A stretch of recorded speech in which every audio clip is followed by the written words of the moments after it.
we're in this season of Christmas. ఎంతమంది మీ ఇంటి పైన స్టార్ పెట్టుకున్నారా? ఒక క్రైస్తవుడి ఇల్లు అని అంటే ఒక స్టార్ ఉంటే తెలిసిపోద్దంట. చాలామంది డెకరేట్ చేస్తారు, కానీ స్టార్ ఎక్కడ ఉంటుందో అక్కడే క్రైస్తవులు ఉంటారని తెలుస్తుంది. డెకరేట్ చేసుకున్నారండి? మనం లోక పద్ధతులు కాదు, కానీ నిజంగా it's one of the ways, one of the seasons that you can show to the world that we celebrate Christ, that we follow Christ. మేము దేవుని క్రీస్తుని వెంబడించే వారిని, మేము క్రైస్తవులము అని చెప్పుకోవడానికి ఇది చక్కటి అవకాశం. భయపడుతున్నారా చెప్పుకోవడానికి క్రైస్తవులని? సిగ్గుపడుతున్నారా? లేకపోతే ఏమనుకుంటారో అని ఆగిపోతున్నారా? ఒకరు ఈ చక్కటి కోట్ చెప్పారండి.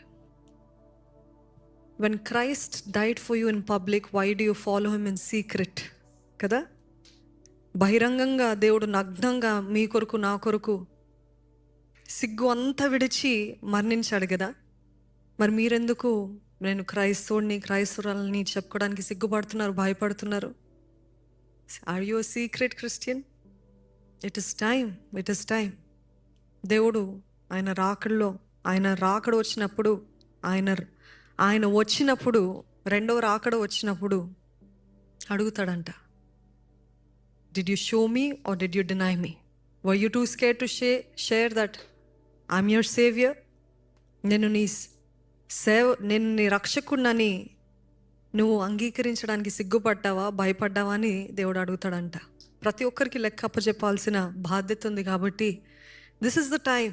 ఎంతమంది I wish you all a happy Christmas month.